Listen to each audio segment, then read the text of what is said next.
There we go. That should work. I accidentally clicked on the wrong thing first, but we are now live. So if anyone's there in the channel, hi, hello. Thanks for Hi. joining us. We're Adventures in Lollygagging. We're playing Electric Bastion Land. And if you're watching us later on VOD or YouTube, thanks for thinking of us. We are back to this game that we've played quite a few times on the channel. I think about 4 times we've dropped it. We've played 2 adventures.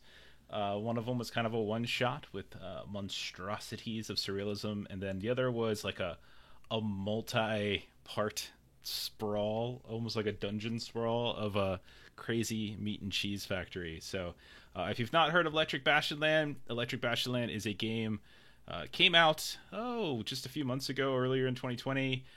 It's kind of a newly modern, newly electrified world or city. Like Bastion Land is this sprawling metropolis, like a New York or London or whatever you want to think of it as. But think of it more like along the lines of the turn of the 20th century. Like it's right around there in terms of its tech level. So it's kind of a weird, almost surrealistic and strange city at times, as you'll be encountering like, you know, crazy machines that can do stuff. You can encounter aliens, and you can encounter toys that have the ability to talk and act and do all sorts of different things. So and it's a very large city that's sort of beat down by bureaucracy and whatnot, so an industry. So we are going to attempt to do another one shot tonight. Hopefully we can get it done in one sitting. If not, we'll do it in 2. I didn't write this to be as big and sprawling as the cheese one, so we'll see how it goes. And if it takes us 2, it takes us 2. So other things that we do, we play a bunch of different games on the internet as well. On our own channel, we have been playing Vessin, which is a game from Free League. And we're starting a new Alien campaign on Monday over on this channel at 9. And we also can be found on the Free League Publishing Twitch channel and on the Zweihander RPG Twitch channel, where we play other games there as well. So if you're just catching us for the first time, there you go. So why don't we go around really quick and remind each other and anyone who might be watching of who you're playing. I know one person change their character, which your name's not showing, so I'll see if I can fix it for you. But we'll start with Ashley and we'll cycle around. So who are you? What is your failed career? And something interesting about yourself. Miss Chufflick. She's unrevolutionary, so that's her failed career. Basically, a janitor. Her thing is she likes to get into places where she's not supposed to be by just walking in with confidence with her broom and then cleaning until people ignore her. And it worked really well throughout the meat and cheese factory. Surprisingly. Yeah. Okay, there we go. I think it should say Jinsey now, long, so your new character is properly represented. And she was an unrevolutionary, and what was like your starting item that you got as an unrevolutionary? I had the broom, and then I had 3 smoke bombs that I've already blown through. Okay. And you did pick up like a fun little item from one of our first adventures that can shoot plaster on people. And yes, that's my fun. sculpting gun. Okay. And then Derek, who are you playing? Yeah, so I'm playing Douglas. I'm a dead shoresman, which essentially is I died and came back, but everybody I knew and loved is gone, and no one believes me that I died and came back. And I have the ability of shooting stuff with the flintlock pistol, like one of the items that I started with, and sometimes making some really clutch saves. Yeah, despite Douglas's pretty terrible starting statistics, Douglas managed to pretty much carry the last adventure that we did with him. Completely different adventure. Like everything. Yeah, which is weird because the way characters are created, it's random. Stats are random. What your failed career is random. And this game's less about like defining the class or character of what you're going to be, and more about what you were, and then you get to kind of figure out what you are now, right? And so the lower your stats, usually the better the starting equipment or something that you have. And so you started with a gun, whereas other people started with a like an oar to a boat. So like there's some sort of balancing effect there. Cool. Melissa. Yes, so my character is Vilta Maxwell. Her failed career is a master blender. She lost her blending job to the machines. And I actually started with a stirring ore. That was one of my starting characters, and also a patch for the Human Union. Yep. Yep. Okay. And you're still suffering some ill effects from the last Yes. adventure. So as we discussed before we got on air, it's not just as easy as like, oh, okay, it's a new thing, and you just kind of reset. So I spent all of the money that I earned after our last escapade, attempting a little bit of repair on my stats, but I'm still down 7 points from all of my max possible stats. That's a lot. So, no one. I know it's money? a lot. Yeah. Okay. There were no offers on the table, but I actually think some of my stats are still better than Douglas's. Yeah. So, and spoiler alert, better than most of Jinxie's too, because Jinxie's our new character. So Long, what did you roll? Because you decided to roll someone new. Yeah, I'm playing as Jinxie now. I'm rolling as a necro engineer. This is my last failed career. So the description was that the city of Bastion pretty much produces corpses all the time. And let's see. I was a widow tender, and the project I was working on was the feasting garden. Yeah, you were trying to get funding for a feasting garden. And didn't you get like bird seed or something?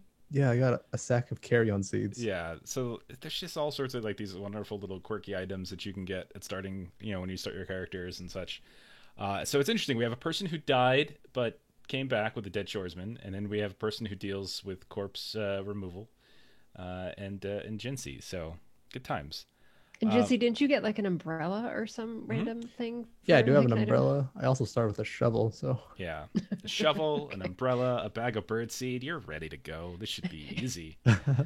It's like a little version of Mary Poppins is not quite so happy. So Long is you're the youngest player, right? Yes, it should be. Okay, so. So at the bottom of your necro engineer page, it should on the left page there, the one that actually describes it should say who you're indebted to. Who are you indebted to? So we're indebted to the Jollity Engine. It's a sentient building-sized gambling machine. Whenever you visit it, it offers a spin of its wheels to have the debt, or double in the case of a loss. Odds are 52 in favor of the engine. Okay. That's pretty funny. I like it. All right. So this is what we're going to say. There's no real major continuity between one of these adventures and the next, but we're kind of loosely doing it. So after your sabotage of the Meat and Cheese Consortium, you all managed to clear your debt with Slugburn Pest Control. You managed to pay them off and still had a little bit of money left over to try to heal up, try to buy some new goodies here and there. And some of you might be just saving for a rainy day, whatever it might be. But Simo, Dieter, earlier characters we had went their separate ways and are doing other things. And you started working with Jinxie. And in the process of doing so, somehow you all became, after your experiences with machines, you became indebted to the Jolty engine. And so now you owe them, let's say, 7K. Hey, Chuck, what's going on? Vilta's so mad about this. So you're once again in debt. You got a debt, and now you're back into debt because you had all that extra cash, and then you started gambling it away, and so now you're in some debt, and so you need a new gig. You need something to do. Simo and Dieter were smart enough not to waste their money on gambling, but the rest of you, unfortunately, weren't. So now you're back in debt. I needed to heal myself. That's the bad news. The good news is that along with this new debt, Jinxie has managed to find you all a new contact for a new job, a very potentially lucrative job. And so we are going to start once again within our Painted Tongues borough of Bastion, and we are going to specifically begin at a junkyard. But it's not just any junkyard. It's a penthouse level junkyard. So you all have a map, and you can kind of see the basic route. But if you look to the southwest, the second from the left little box, there's a place called the Roost, and that's where we're going to start. So as we kind of zoom in, we can see that the very top of this fancy, beautiful, this penthouse building, with this just wonderful, ornate, like framing of the different apartments. It all looks incredibly fine and fashionable. You're in kind of the richer part of town. And you can see that connecting a variety of these larger, beautiful buildings that are at least, 30, 40 stories high are zip lines. And so there's one zip line that goes to the next, that goes to the next. You can see that in between, interspersed between some of these buildings, there's these floating hot air balloons as well that some of those zip lines attach to. And whenever somebody needs to go from one building to the next, sometimes you'll see some kind of weird blinking and flashing of lights, and one of the balloons will go up a little bit higher to suddenly change the angle of the zip. And so this is how all of you have been moving around from building to building in the southern tiers of the Painted Tongues Borough, where only the rich people, only those who have wealth, hang out. And you're not necessarily working for any of those rich people, because you're working instead for the owner of a junkyard. So on the 42nd floor of the Roost, there is a very large and very beautiful junkyard that has been put together by a man with a kind of a foppish hat, but also when he takes it off, you can see a pretty heavy comb over. A man by the name of Hardwell Cawley, who is a collector of sorts. He goes around to various estate sales and such of the wealthy folks that have died, and he collects all of their fancy content, and he brings it back to this penthouse junkyard. And you can see that it's well set up, like a wonderful department store, like a Macy's from 1920 or something like that. If Macy's existed in 1920, who really knows? And all these rich and snobbish people are moving up and down and buying fanciful antique lamps, fanciful antique couches and lounge chairs, fanciful antique paintings, some of which you might recognize from your time when you were stealing art during one of our past adventures. And you've heard through Jinsey, you might have done some work for him before, that Hardwell is looking for a crew to take on a fairly dangerous but very lucrative mission, a job, you might say. And when you approach him, Jinsey leading the way, you can see he turns around and with a kind of a start sees you all and immediately is like yelling at you all for no, not on the main floor, not at the main floor. You're too filthy. You're gonna get no. And so he quickly leads you into like a private office. Hey Tay, what's going on? And he sits you down, goes and handles a customer, and comes back. And when he comes back, he describes this little. He's like, okay, so here's the, and he's stuttering all the time, left and right. I've got a lead, and he looks really nervous, looks kind of impatient. You, and he just points over at somebody. So we'll say it's Douglas. Go look through that lens and tell me what you see. And he points over to this really old, ornate, steampunky looking telescope that's sticking halfway out a window and pointing upward into the sky. So you take a look, and you can see that up there in the sky, like really far away, there is this kind of crooked-looking balloon craft. You can see like a fairly large and ornate basket netting, and you can see like two hot air balloons, but they're kind of tilted and kind of kicked to the side as if it's like a balloon going up to a ceiling and it's been kicked off. And you can see there's all sorts of clouds that have surrounded it in like this weird, abnormal pattern. When you pull your head off the telescope and you look up with your naked eye, you don't see anything. You just see cloud cover. Then you look back into the telescope and you can see up again, and the lens is so strong that who knows how far up into the sky it is, but it's there. And it seems as though that this balloon craft is stuck. It's not rising, but also unable to fall. And he says, you see it. You see it, right? Yes, what is that? And he's like wiping the sweat from his bald brow. He says, it's an experimental balloon craft. It was supposed to go to the stars above, but it didn't make it. I have it on good authority that it's powered by an experimental perpetual engine of ingenious design, absolutely ingenious. And if you were to retrieve it, I have buyers already lined up that I could sell it to, and we could share the rewards. And dangerous mission, so hazard pay, of course. But time sensitive. I've already heard rumors that a far more wealthy and esteemed individual than myself has already learned of this and is potentially hiring a far more capable and attractive crew to go retrieve it. So you don't have that much time. So he kind of looks at you, waiting for affirmation, like, is this something you can do? Yes. Yeah, I think that we could take a look into this matter and see if we can get that engine for you. Okay, that's it.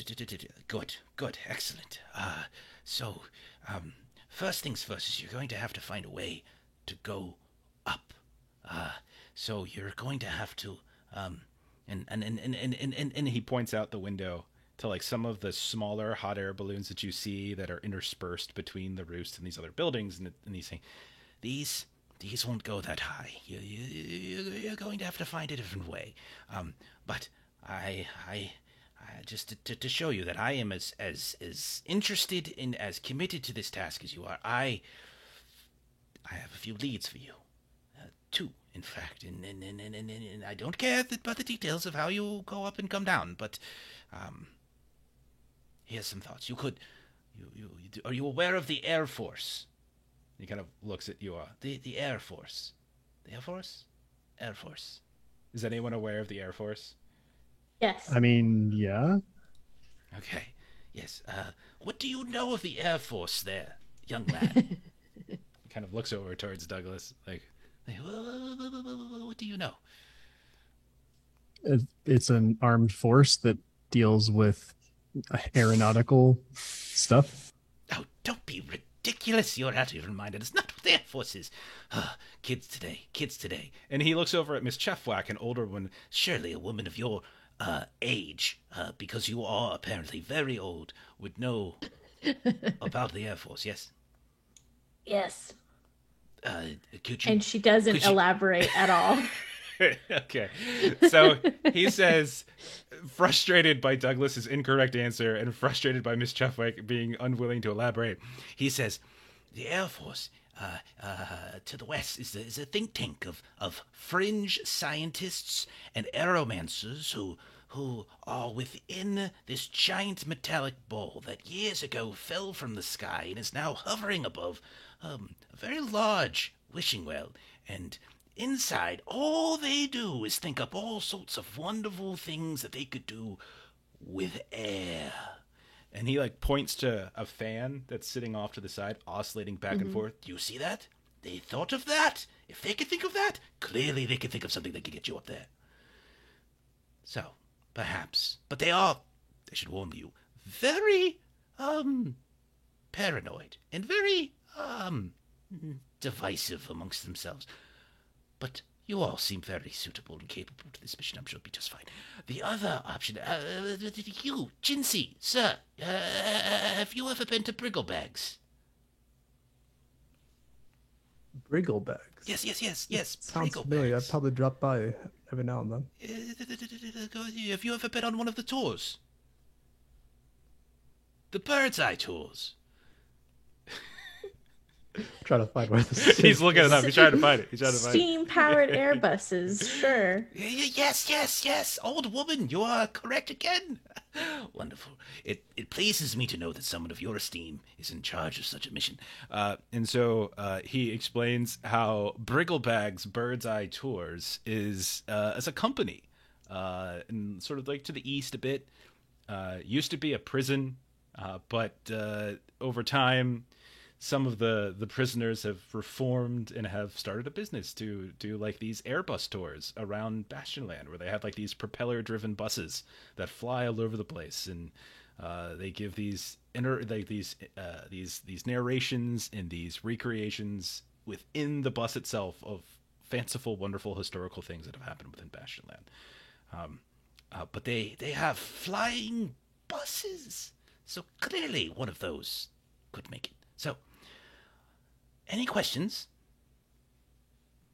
Vilta will ask, so this Air Force, do they let machines onto this Air Force of invention? Air Force isn't an invention. It's a group of people. They think well, right, together. But the group of people, are they humans or are there machines that are allowed on the Air Force? What an awful question. Absolutely awful. I wouldn't have expected that from you, but I suppose there's always one amongst the group. I don't know. There could be machines. It's mostly, as far as I'm aware, humans, yes. But they use machines, I think, sometimes. And he once again points to his oscillating fan. Says, see, there are wonders to be had with machinery. Mm-hmm. So as long as it's not like a majority machine run thing, Vilta is going to be in for it. Oh, I wouldn't have expected such racism, but so be it. You choose your friends, I suppose. Are there any other questions?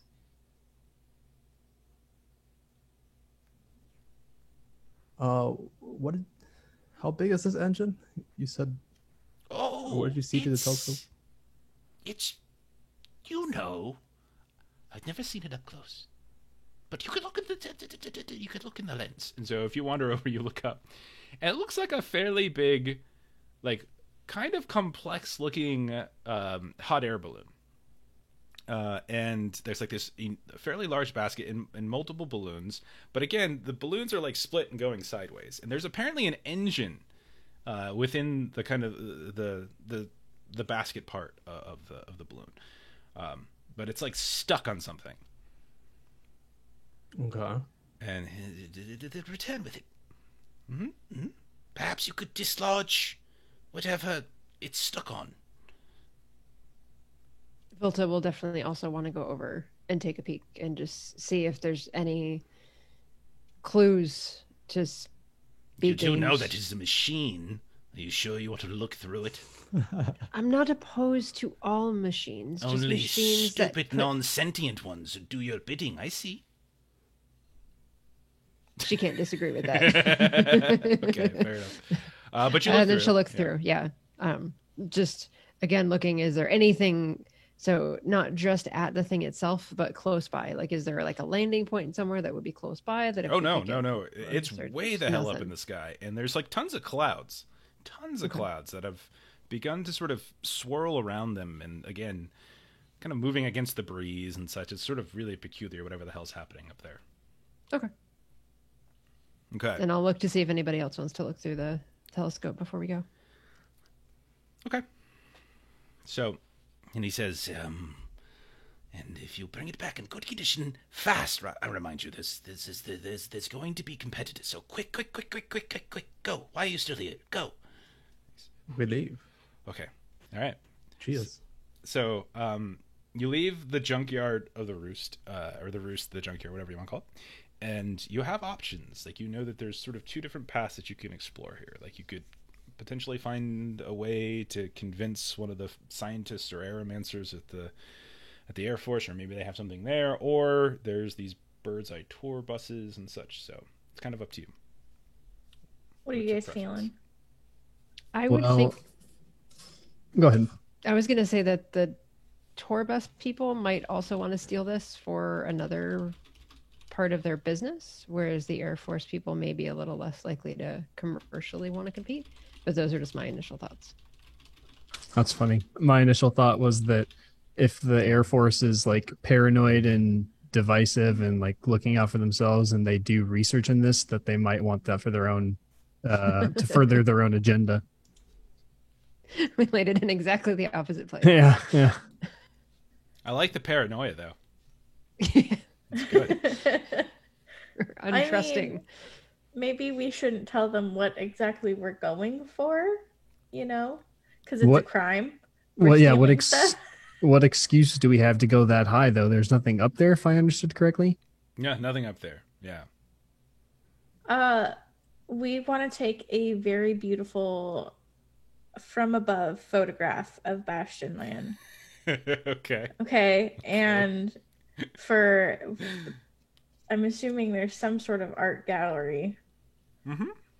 we could have. You actually know of a few from our first adventure. One that we I don't have my was the notes in first front adventure. of me for that, but yeah, there are actual galleries. And yeah, I think that's our shtick, because we really want to take this beautiful picture. Okay. We don't have anything that looks like a camera, though. Not on you. Yeah, Miss Chefwick We're just, like, in holds a her plaster junkyard. gun. This An looks like one, elegant right? junkyard. Yeah. No, that does not. The plaster gun is pretty gross. There's like all sorts Yeah. of dried plaster like all over it from repeated use. It's a very inelegant device. If anybody What was the has name any- of the boss of this junkyard? We could just ask him for like a camera. His name is Hardwell Colley.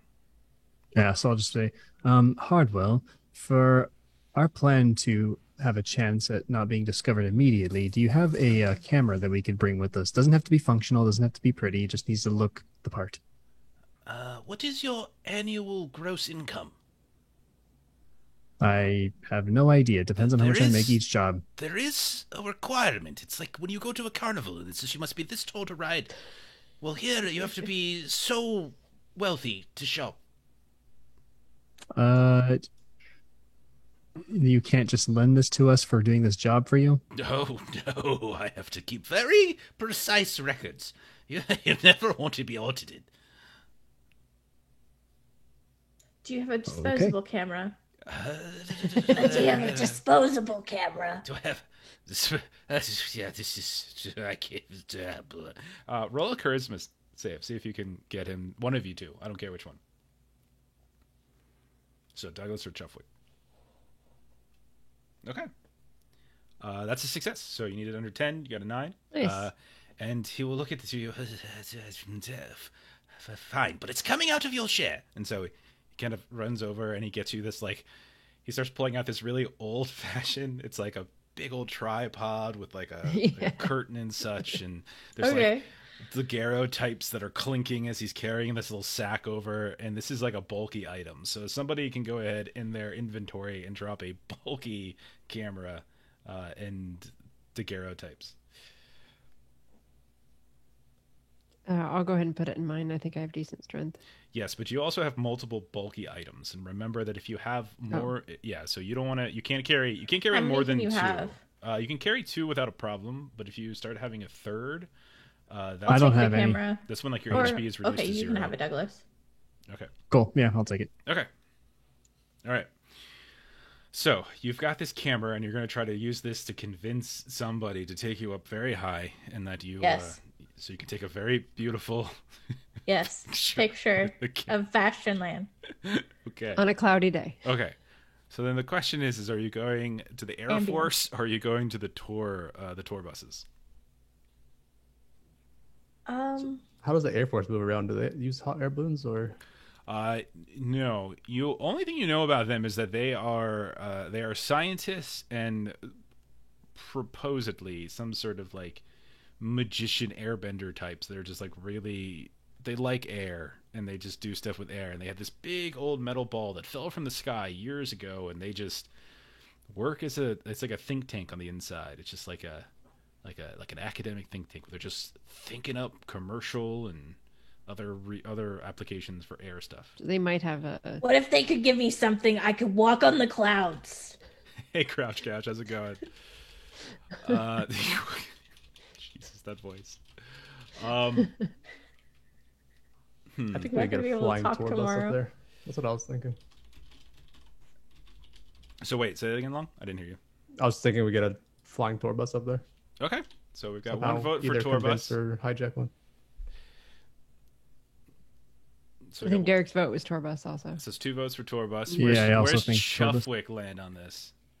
Yeah, I think she would be down for either, especially if she can actually take the tour. Oh God. Okay. All right. Okay. Tour bus it is. All right. So you've decided that you're going to try to get over to Bricklebag's Bird's Eye Tours Southeast. Nice. We're playing Electric Bastionland. It's this small little like British OSR game, came out this year. It's pretty fun. It's just kind of like zany, surrealistic kind of weird stuff. It's like a London type city. It's set in the It's like a newly modern, newly electrified city, and we just do weird, zany stuff. So right now they're trying to go up into the stratosphere to recover a hot air balloon perpetual engine thingy. And yeah. Okay. And to get there, they're going to go hijack a tour bus. So you'll have to head over eastward. So you would know where Brigglebags is. It's certainly, hey QWERTY, it's that classic have to go up into the stratosphere, got to steal a tour bus storyline. You know, get it all the time. So you would know about how to get there. Okay, so with getting over to Brigglebags, you know that Brigglebags sits within this a fairly large chunk of flat land. Mostly Bastion land is like really built upon one another. You know, high skyscrapers, buildings, everything. You know, tenement buildings, apartment buildings, etc. But the prison in the old days had like a whole bunch of like security land in between, and then there were this build up of these apartment complexes on the outskirts of that kind of flat land. So if anyone tried to escape, there'd be just like flat land that they had to run across. And so, you know, sitting in the middle of that is certainly where the prison is. So you have to kind of travel, head there a bit. It's going to take you going across a few zip lines to get from the Randy Crow, or you can kind of hop. You know, you can go basically take the zip line path and just go from building to building and eventually get to one of those apartment buildings, climb down and just walk across, or you could just go back down to the ground and walk. So, Jinsey, roll a luck test for me. Roll a d6 for your path. 4. Okay. So along the way, you hop on, you know, you go up to as you're leaving the roost, you go up to the person who's running the zip line, you clink on and you zip across and you head over to the next building and to the next building. And there's a little bit of a wait at times, but it's not so bad. A few of the very rich people who are all like dolled up in these big ornate like dresses and frou-frou stuff with these ornate like bottoms to their dresses, and men in top hats and walking canes and such are looking at you with like, how dare these people? Who do you think you... I'm sorry, I'm going to need a different crotch strap to wear. I'm not going to share the same crotch strap. Did you see that old woman? She sounded like a dog. And so there's a lot of just awful annoyances, and some of the operators are like, you know, very sorry, et cetera, et cetera. But eventually they pull out some like really old crotch straps for you all to wear because you can't wear the new ones, and zip lining you go. Boom, boom, boom, boom, boom. Eventually, you drop down around Ozzy's Ocular Augmentations, which you know is this like wonderful little place. I have no money, but I want someone to buy something from there to help us find this thing when we get up. Okay. Do you want to actually go into Ozzy's? If someone has money that they'd be willing to spend, because we're not going to have the telescope with us. What do you want to buy? Well, if we're going to have to find it, we were only able to find it because we had the telescope. Mm-hmm. So we're probably going to need something to help us find it. Well, wasn't that because it was really high?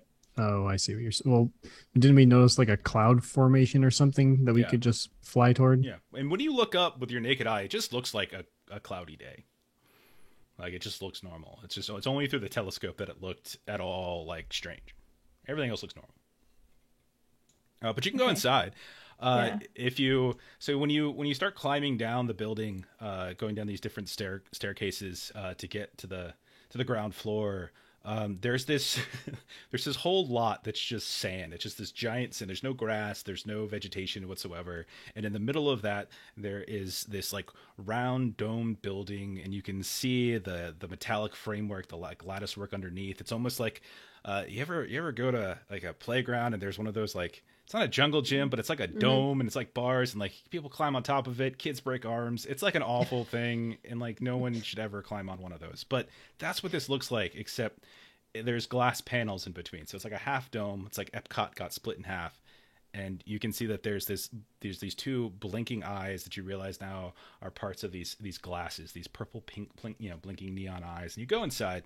And there's this very sterile smell, but also like a burning smell. And every now and then you can see in the back of the shop, over top of these rows of these different spectacles, there's flames that just just shoot up into the air. There's a couple of these big ovens along the side, and you can see that there are men and women that are slowly pulling out these large pizza spatulas, and they have like little sheets of glass that are getting burnt and getting ready. You can see that as you're like walking in, there's like a Walmart greeter, but instead of it being a greeter, it's like this small walrus mockery who's just looking at you, and they've got this one little monocle, and there's a little sign that says "Don't feed the mockeries," and they just kind of like let you in. What are you looking for here? I was thinking some sort of binoculars or Welcome to Walmart. Something. Yeah. Something along those lines. Something. What are the pink goggles that they sell? Like let you see. So if you ask about that, the mockery will point you to a sales rep, and you see this heavy set woman just kind of. She comes out, also has a monocle, and she kind of pulls it off and lets it dangle. And she talks to you, and she's our favorite. We're known for rose-tinted glasses. Yes. Have you ever had a very bad day? You ever live in a terrible neighborhood? We all see it. It's 1920. It's the worst possible year ever, and sometimes it's just one horrible thing after a horrible thing after a horrible thing, and there are ways that you could make that better. You could get yourself good and well drunk. You could do all sorts of wonderful, terrible drugs, or you could put on, and she very deftly pulls out this beautiful pair of rose-tinted glasses, and she says, "You can put on our rose-tinted glasses." And so she puts it over top of Jinsey's face.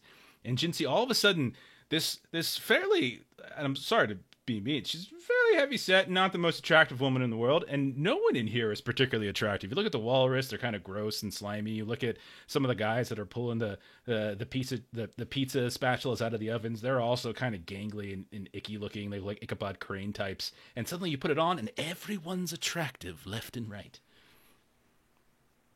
What the? She says, everyone looks amazing. And she says to you, "Yes, thank you. And so do you." And when she looks at you, she's like a Jessica Rabbit figure now. Yeah. Chafwick's gonna join. That's not exactly what we're looking for. I need to see through clouds far away. I see. Okay. You want our look-away glasses, then? Yes, okay. That's aisle 5. Jim, could you help them with some look-away glasses? And you see this, kind of creepy-looking man kind of waddle up. He's got his legs, dragging behind him, and you can see he's got a broom with him, and he's just, kicking up a bunch of dust. And he says, "Right this way, madam. I'll show you the most attractive bloke I've ever met." And yeah, when you look at him, it's like Tom Hardy. You're just like, ooh, what a wonderful looking man. So you Are you kidding? He for still Mrs. looks like Chuffwick, Tom it's Hardy love at for first Miss broom Chuffwick. It's a Tom Hardy. You can't see it. You're not wearing the glasses. So he brings you over to aisle 5. He brings you over to aisle 5. Oh, it's a happy few shades. And they show you these this odd contraption. So if you've ever seen one of those beer hats with the things on either side, and it's big and awkward. Well, this is sort of the same thing, except instead of the stuff being on the side, it's right in front. And there's these frames that sit down in front of you, and then you have to take these small spy glasses and just sit them in that frames. And he gets all this contraption. It takes a couple of minutes to get it all up, straps it around, and when he finally puts the spy glasses right in front of your eyes, your neck just goes down because of how heavy it actually is. But nonetheless, as your head looks down, you can see the smallest speck of sand in the ground. No problem. It's wonderful. It's like you're wearing microscopes on your eyes. Now be careful, man. Don't look directly in the sun with this. You and all of your offspring will go blind as a result. How much is this? Oh, it's 500 pounds. I'll buy it. You buy it? I got a sale. I got a sale. Okay. without any... good, finally. And so they'll go and wrap you up, and you'll get a pair of look-away glasses. Yeah. Excellent. Yeah. Okay. Anyone else doing anything in here? Jim, we know all How about much for these glasses? And she takes a look at that. Well, normally they're about £1,000, but for a man as handsome as you, I'll sell it to you for 700. I've only got £4. Get the fuck out of my shop. she slowly removes them from your eyes. Wait, is she wearing these too? No, she's not. Okay, I'm gonna put them on her. How about now?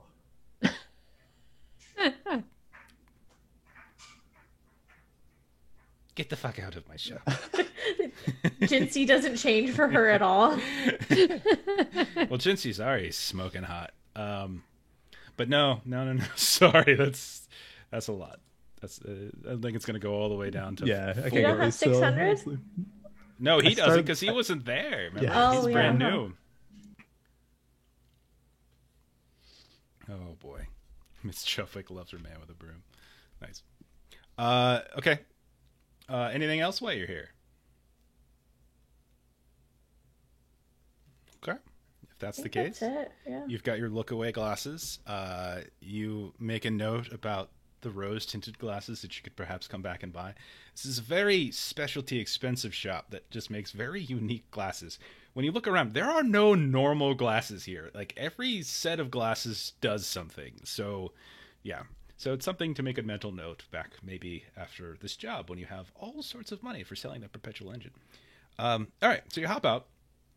You pass by a few more streets, and then you kind of cross the long flat plain, and you reach the outskirts of the prison of Brigglebag. It was normally Brigglebag's prison. It's now Brigglebag's Bird's Eye Tours. You can see that from a distance. There's all sorts of these aerial buses that have been parked and strapped down either in like the old yard of the prison or in some of like the intermediate flat land between this and the apartment buildings.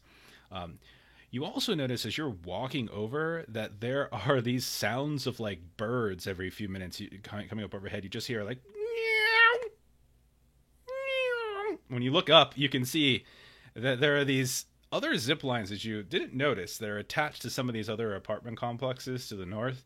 And you can see that there's these tiny little mockingbirds that continue to fly right past you, either going down towards the prison area. They're like these stuffed animal looking birds that just zoom past you, squawking or tweeting as they do. Eventually, you make it to the actual office, and you can see that to go into the tourist office, like, you actually have to go into the prison. They haven't done a whole lot in terms of changing the decor. There's still lots of bars, and there's still lots of like double locked entry points and such, but you can see there's a series of arrows that says Brigglebag's Tours, Brigglebag's Tours, and it kind of directs you inward. What are we doing? Did we see any of these air buses just parked somewhere that's like out in the open? Yes, you saw we'll roll, see how many you roll, see how many you saw. But yes, there are some. Bastionland is a very big place, or Bastion is a very big place. You saw, whoops, not 2d6, just one.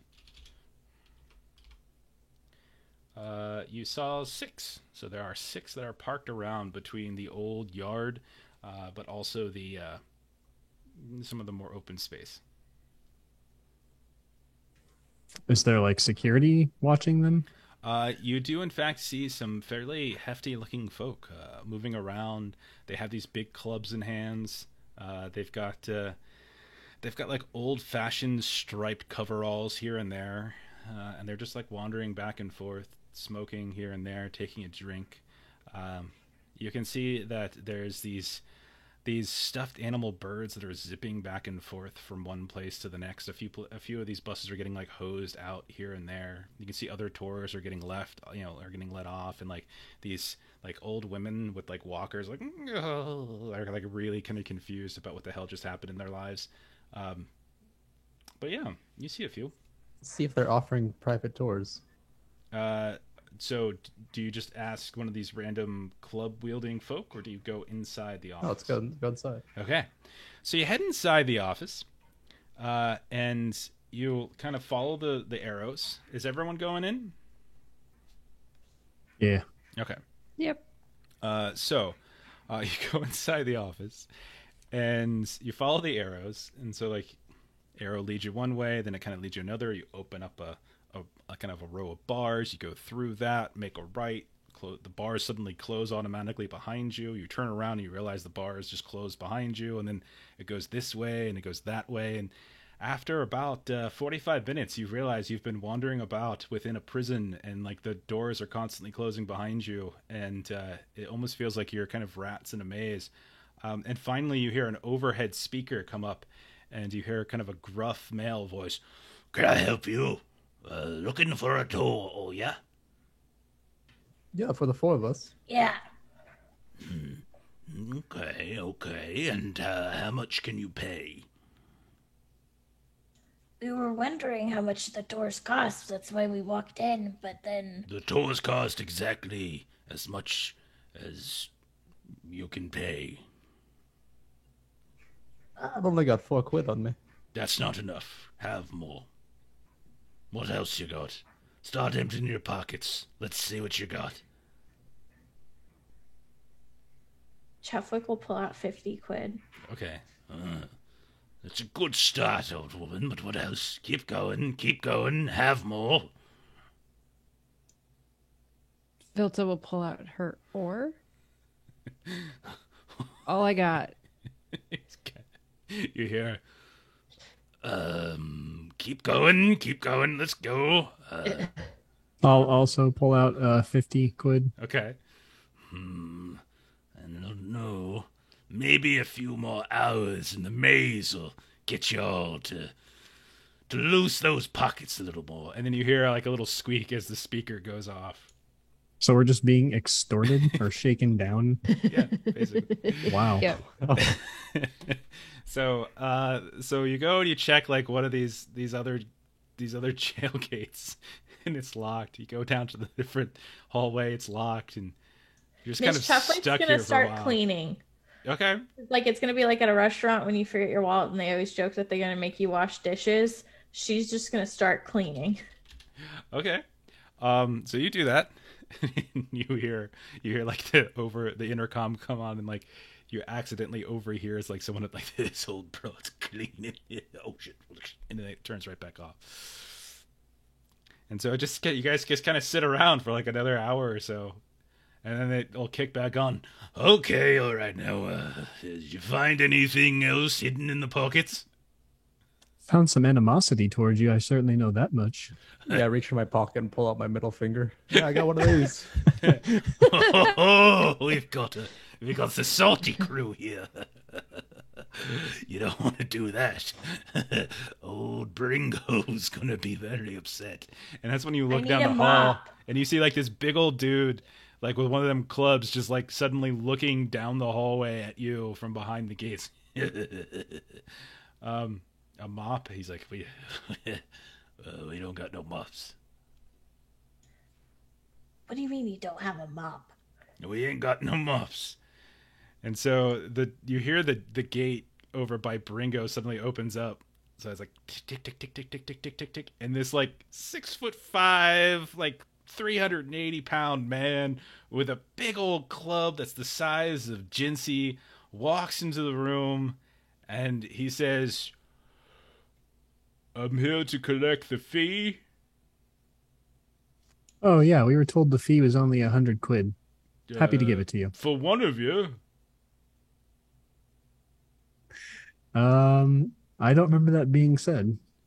That's what I heard. Roll a charisma save. See if he doesn't see you. Wow. Yeah. Right? You need under 8 and got 8? Yeah. Okay, man. And he's like, oh, okay. He doesn't seem like the brightest guy. And he starts collecting whatever it is you threw on the ground. So he takes your 100 quid, your 100, whatever it is you got, 100 pounds, I think. And then what else did you throw on the ground? You threw an oar, and so he takes My the stirring oar. oar. Anything else? And you kind of fix it up. I think this is enough. And so, okay. Miss Chufwick has some old like revolutionary propaganda, so she'll also give him a few papers. Okay. Are these dollars? Yeah. Oh, okay. They never let me have the dollars. Okay. Oh, good. Well, what about this one? And he points over towards Jinsey, because at this point he's gotten like an oar from Filta. He's gotten some money from Douglas. Oh, yeah, right. He's gotten some papers from Chuffwick. I'll give him a handshake. You're doing a great job, pal. I'm sure no one's ever told you how much they appreciate you, but you're doing great here. No, they haven't. Roll a charisma Appreciation is priceless. save. Roll a charisma save. See, he's so confused. Oh, no, I didn't get it. Okay. Your rolls are private, Long. Yeah, you can change yours off private so that we Oh, can see wait, him. where's that? It's the drop-down menu. Yeah, the green drop down. Right Public above roll, the die private window. roll. Right above that big chat window, there's a drop-down menu. You can change it from public to private or whatever. Okay. Do you want me to keep my private roll because I failed it? No, I mean I can see it. It's all good. Oh. Okay.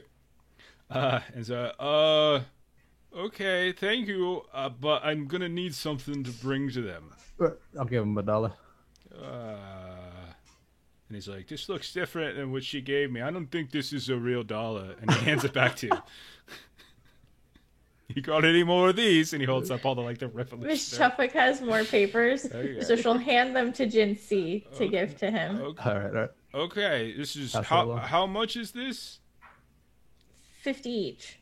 Yeah, okay, but it's supposed to be 100 each. But it's 2 papers, or $2, so it's 50 per dollar.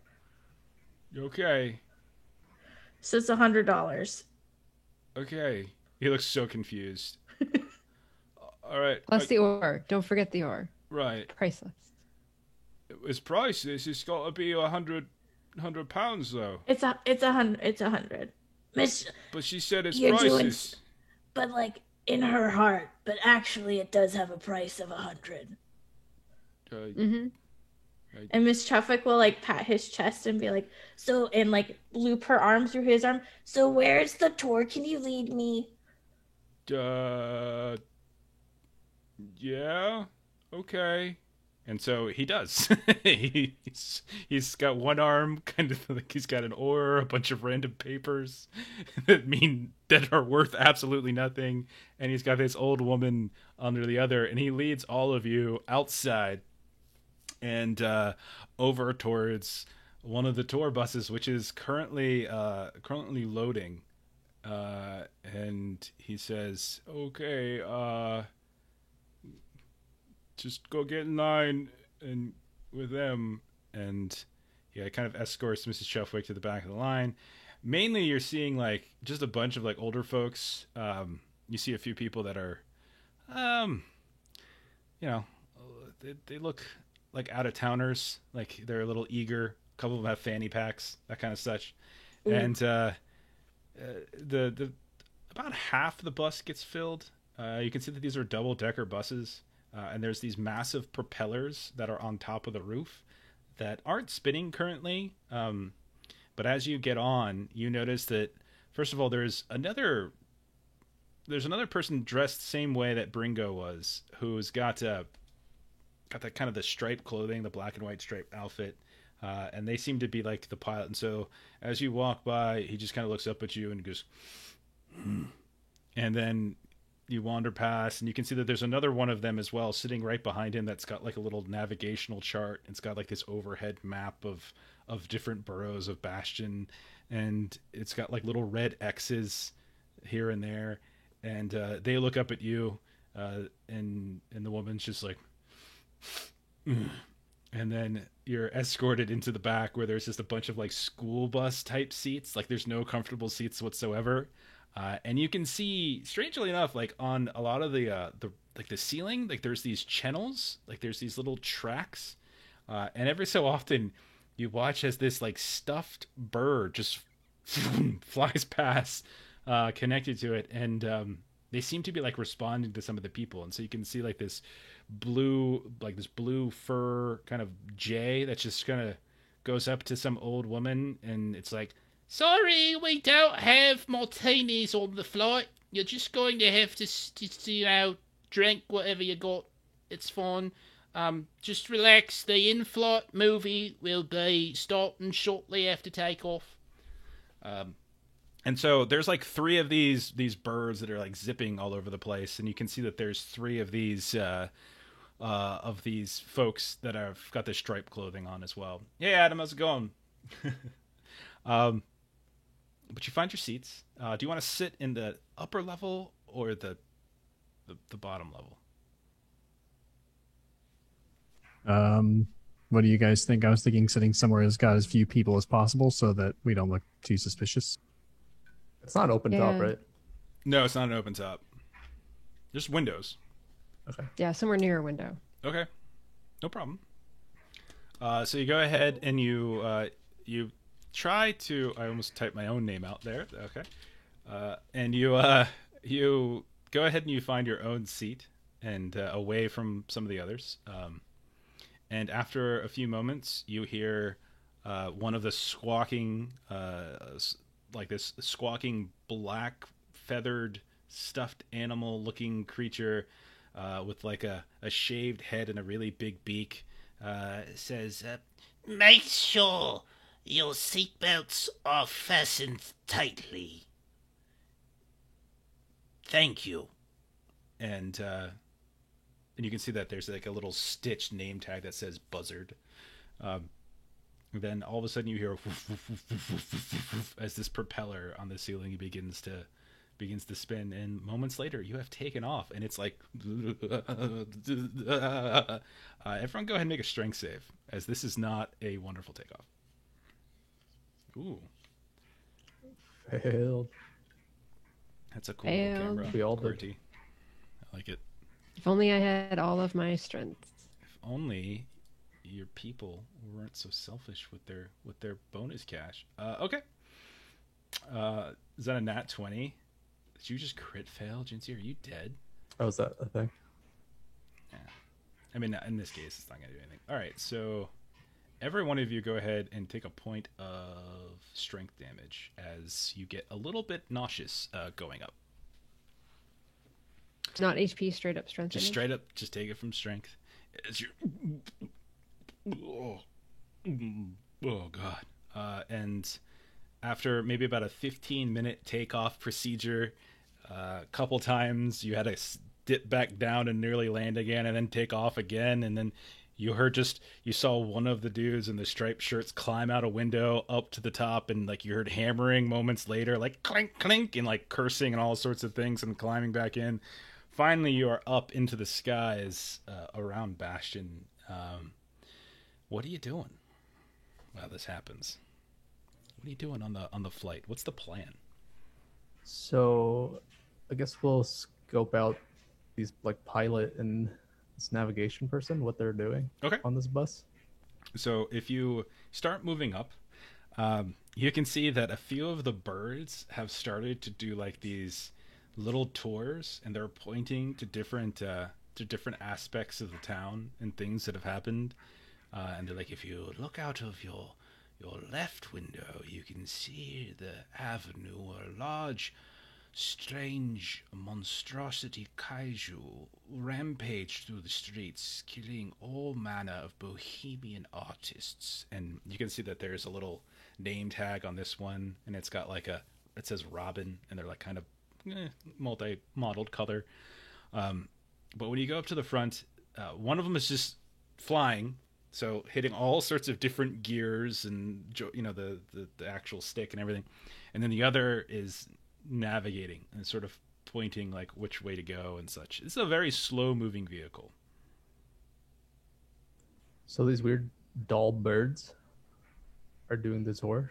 Yeah, they're like narrating it, and they're pointing out different highlights of the town. And how many of them are there? There are 3 birds, and there are 3 of these convict people. Excuse me, rehabilitated convicts. Okay. Where's the other convict person? There's only 3. The one that brought the Bringo, he left you here. His name was Bringo. He only brings you here. He doesn't go with you. He's not bring and go. Okay. Yeah. Got it. Derek. So who's go ahead. Driving? I just said that there's a convict who is literally pulling all switches and gears and such, and piloting. And then there's a navigator behind that's pointing where to go. Okay. So while this tour is happening, it's very slow moving, and every now and then there's just like a sudden drop of altitude. What are you all doing? Like, what's the plan here? There's probably about 7 or 8 tourists in addition to yourselves on the bus. Yeah, I think when we get near the Air Force area, this is when we have to take over. What about the Air Force? We're flying when we fly by the Air Force, because that's where we have to go, right? No, I mean, you had an option. Like, there were 2 options for how to get up into the sky. One was to go to the Air Force people. No, the engine wasn't by the Air Force. That's what I was saying. There were 2 options. One was the Air Force, which was like the scientists and the wizards and such, and one was this tour company. Right. I was asking where this engine thing was located. Oh, up in the sky, really really high. Okay, I assumed it was by the Air Force for some reason. Is there any way for us to look at where the engine is and try and figure out where on the map it would be? Because I'm wondering if I could like try to bribe the pilot to take us right to it. Okay. Miss Chuffwack, you have the look-away glasses, right? Yes. Roll a dex save to see if you can manage to see it. Oh God. I might have to give somebody else. I'm old. Sorry, you haven't. No, you don't. You're good. I see it. You can see. You can actually see it, and again, the clouds are congregating, but it's still way up there. Like, you still haven't actually gone completely above the buildings of Bastionland. Like, there are many buildings that are like skyscrapers within the city that are still taller, and so it's like you're a helicopter, more like, that's kind of weaving between some of these taller buildings here and there.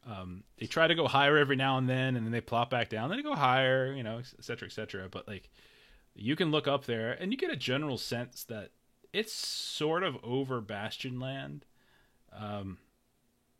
It's over some aspect of Bastion. You have to get a little bit closer to map it out particularly, but it's not like super far to the east or the south or the west or anything like that. But it's almost like a straight shot up. Okay, and that would be something we'd be able to mark on the navigation or something? Yeah, you could easily. Yeah, I guess my idea then is just try to bribe the like pilot to take us to, and then I would just like put a circle on the map. Mm-hmm. Vilja, go and roll a luck test for me, please. Sure. 4. Okay. So you can see, as you all are kind of whispering and talking, you can hear that some of the birds are strangely enough, the squawk. Some of the birds are reenacting certain like historical moments that have happened over the history of Electric Bastionland, and you can hear that there's these 2 old, like, Q-tip hair colored women, like something from Golden Girls, that are talking to one another and like completely and utterly talking over top of the mockingbirds. And at a certain point, you can watch as the buzzard just says, "Pardon me," and just goes over and just starts stabbing them in the head with her beak, just, and they not like killing them or whatever, but you can see that maybe letting them know they're being rude. Yeah, and so they kind of and the buzzard says, "Please don't interrupt the performances." And then you also notice is like one of the like the one mechanic one that climbed out up to the top of the propeller and hammered away is like also kind of moving here and there, inspecting some stuff, just kind of over, looking over. Anything you do effectively is almost seen. So if there's ever anything you wanted to try to do like hidden wise, like, you would be deck saving it up. But but Douglas wants to do a bribe. What do you all want to try to do? How many other patrons are there on this tour? About 7.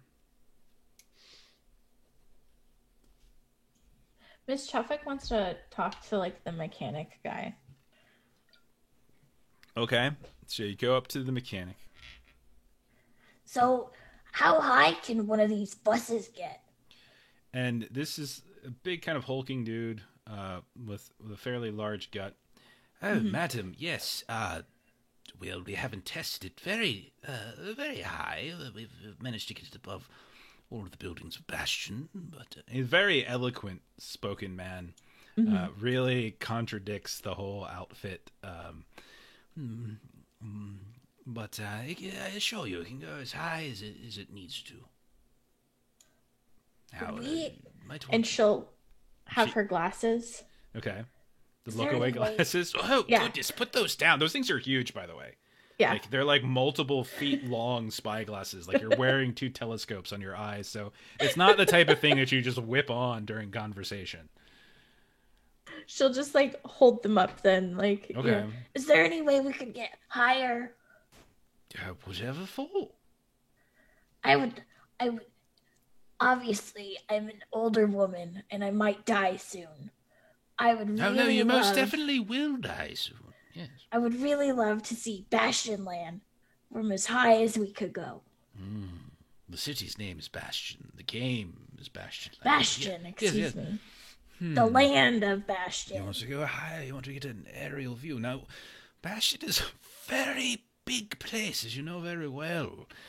To see Yeah, the it's real high. entirety of it, we'd have to go, this is probably something you should have negotiated with before coming on one of the regular tours. I see. Well, we have 10 other paying customers that purchase the regular tour. We'd have to ensure that their experiences is exactly what they paid for, because we are a very ethical company, and we most certainly wouldn't want them to get not what they paid for.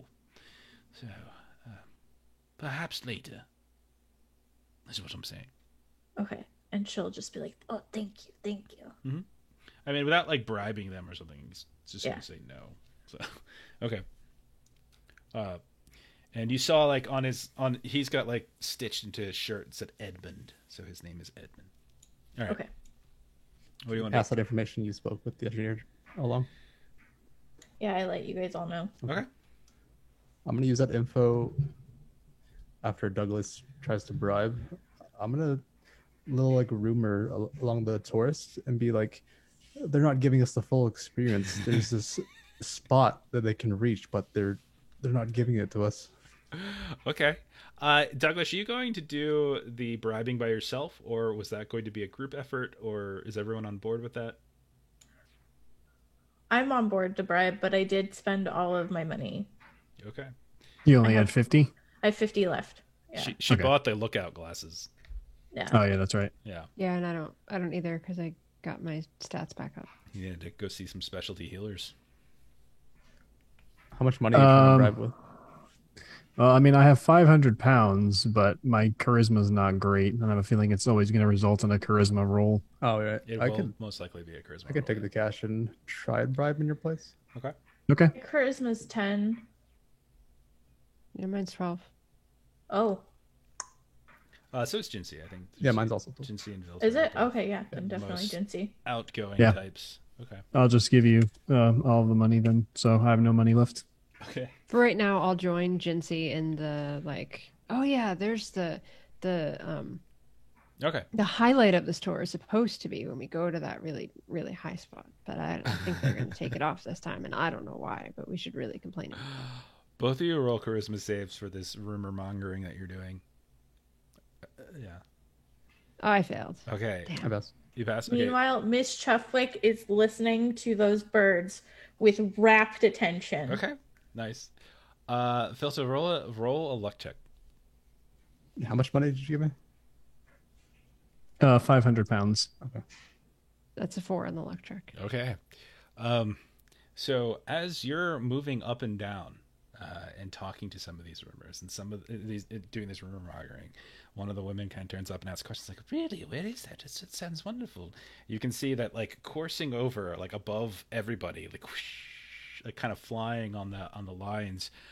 You can see that the Robin figure comes over and just starts whacking you and this woman with their wings. And they're saying, "Could you please be quiet? This is not easy to do. Thank you." And then begins to float away. Jinsei, you're not noticed in your efforts. Yeah, what's her name? Vilta. When she gets called out by the birds, I'll even add on like, look at them. They're even trying to quiet the people they're talking about. It's brilliant. I love it. Okay. Okay, so after a few moments, you listen and you can start hearing some of your rumor mongering has started to pay off. You can hear, "I heard that they're not actually giving us the golden tour. We paid for the golden tour, did we not? It's the best tour here. There's not supposed to be a better tour." And so you can see all this conversation is starting to happen, and a lot of the birds are getting really frustrated because it's just constant chatter while they're trying to go through their narration. And it's really starting to upset a little bit of the stability of the bus, to the point where like one of those big old convict types is like starting to move up and down the hallway in between, and is like smacking the club a little bit every now and then. So Jinsei, you go up to the navigator, right? And you're trying to bribe. Mm-hmm. What do you say? I've got a little extra here if you can get us up high. So they look up at you, and just how high we talking about? And how much extra you got? How's 200 sound? You want to go up 200 feet? No, oh no, 200 pounds. If 200 we can pounds. Okay. How about this? We go up 200 feet for 200 pounds. You want to go 300 feet? We go 300 pounds. Let's make it simple. How's that? How close are we to the clouds? How close is that? I have no idea. It's not going to be enough at all. It's not going to be enough at all.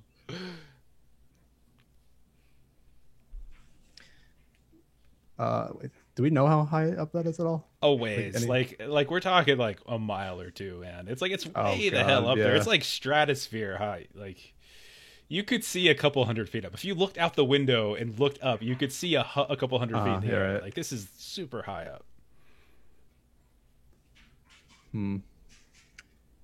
It's called Cloud 9 from outer space, not Cloud 9 from the third floor. I think you should like tell him like maybe once we reach your normal max altitude, then it could be 100 per 100. Why you want to go up? Why you want to go up extra feet? There's something up there. Oh yeah, it's a bunch of air up there. Why are you going up a couple hundred feet? No, you can't see the ground. The whole point of the damn tour is to see the ground. I thought the point of the tour was to see what's in the sky. No, we're looking down. Who wants to look up? Just a bunch of empty sky. We want to look down. We want to take a picture with my goggles. With a camera, the very bulky camera that someone's carrying. Looking through the goggles. Yeah, that we're gonna hold the goggles up to the camera. I don't think that's how that works, but all right.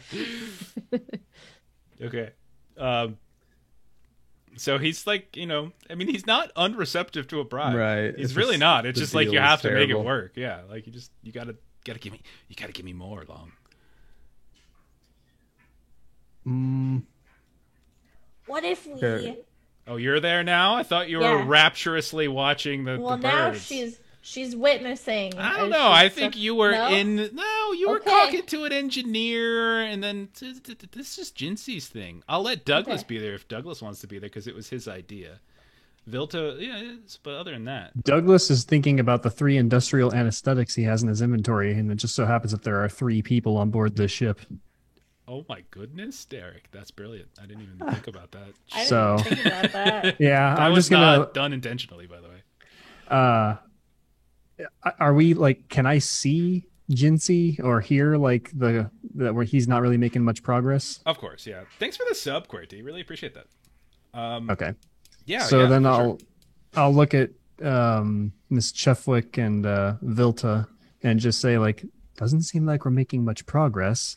And then I pull out the anesthetics and I'm like, I don't know if any of us would be able to fly this thing on our own, but we could take out the navigator and the guard and then use just enough of the anesthetic to keep the pilot from passing out entirely, but being able to help us fly this thing. I want to see you try to dose that properly. Yeah. Yeah, I have no idea. I love this God. idea. This is so I'm good. down for it. I'm so excited. Let's So- drug the pilot and the engineer and the navigator. That's brilliant.